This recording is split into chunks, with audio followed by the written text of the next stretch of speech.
Good afternoon.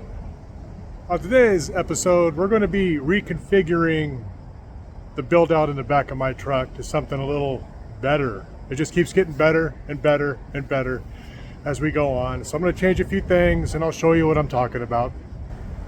As you can see, I've already stripped out the back of my truck here, took all the stuff out, and I just left the frame because I wanted to show you. When I originally built this, I wanted to be comfortable, so I figured a twin mattress would be great. A twin mattress measures 37 inches. So what the tape measure is, that's 37 inches.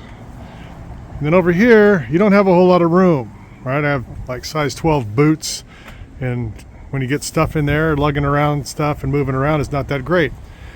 So my friend Paul just got a 32-inch mattress that is 5 inches shorter than what we have here. So if you look at the tape measure, I could take this much more off. But I measured myself in here and I can go with a 30. And they have a 30-inch mattress. So just imagine if I take these 7 inches off. Additionally, I'm rebuilding the whole frame as I said I would when I just scrapped this thing together real quick. And in having conversations with my friend Dave from Endgame Campers and Paul, the thought came up to put the bed on that side, the passenger side of the truck. And the reason being, if you're camping and you're tired and you just have to pull off on the side of the road, you know, if you're on a country road, a paved road, whatever, if you pull off on the side of the road, if a vehicle, God forbid, runs into you, it's going to hit you on this side, more than likely. Anyway, there's no end-all be-all to be perfectly safe, but you can always better your odds. So I have to give Dave from Endgame Campers credit for this one because that really made me think. And so now I'm going to rebuild a bed frame with a drawer to go on the left side. So let's go ahead and get that going. So here's what I have so far. It's going to be similar to the construction of my last one, but way better. This is new lumber. I just purchased it. These are, what are they? 2x3s? Yeah. And so it's going to be a little lighter, but I'm just going to do it proper. And so this is going to be the tailgate side right here. And then that's where the wheel well starts. So the wheel well will go around. And then I'll build another piece, and I'm going to screw it all together, and I'll have a support piece going that way. So I just went and got some more lumber and some screws and some stuff, and so we're going to throw that together real quick. All right, I don't know if you can tell a difference, but there is so much more room for activities right here. So here's what we got going. Now, I have decided I am going to build a camper for this here pretty quick, and so now I know that I need at least this much room for a wall, so I have to cut this down another 1.5 inches so I have room, because I'm going to build my camper and it's going to come all the way down here so I can shut my tailgate, and it will be a whole lot nicer and more, I don't know, airtight and stuff. So this is what we got going so far. There we go. I just trimmed that up 1.5 inches. Now I have room for the back wall of my DIY camper I'm about to build to fit in there with my new 30-inch mattress. It's 7 inches shorter than my previous one. And then I'm going to build a little wheel well width kind of cubby, like shelf system that goes up to here that I can put things. And I am going to build a drawer that pulls out, probably about a 4-foot drawer. Yeah, just a 4-footer. So we'll see how that goes. If you don't got one of these things, you should probably consider get one, especially if you build a lot of stuff like this. This thing is freaking amazing. It just does pocket holes. It comes with the kit and the drill bit and this jig.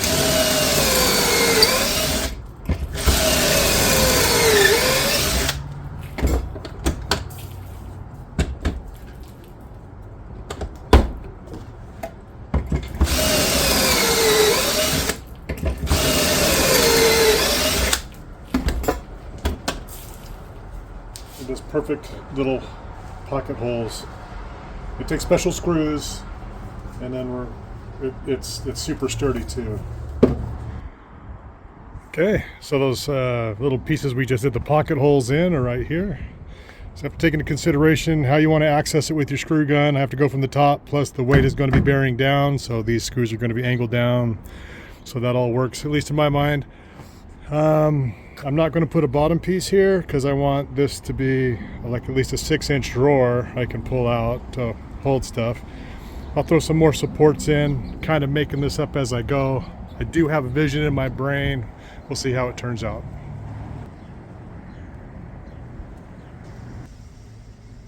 Yeah, man, working back here, I feel like I could throw a sofa in here. I have all kinds of room to lounge about and be comfortable.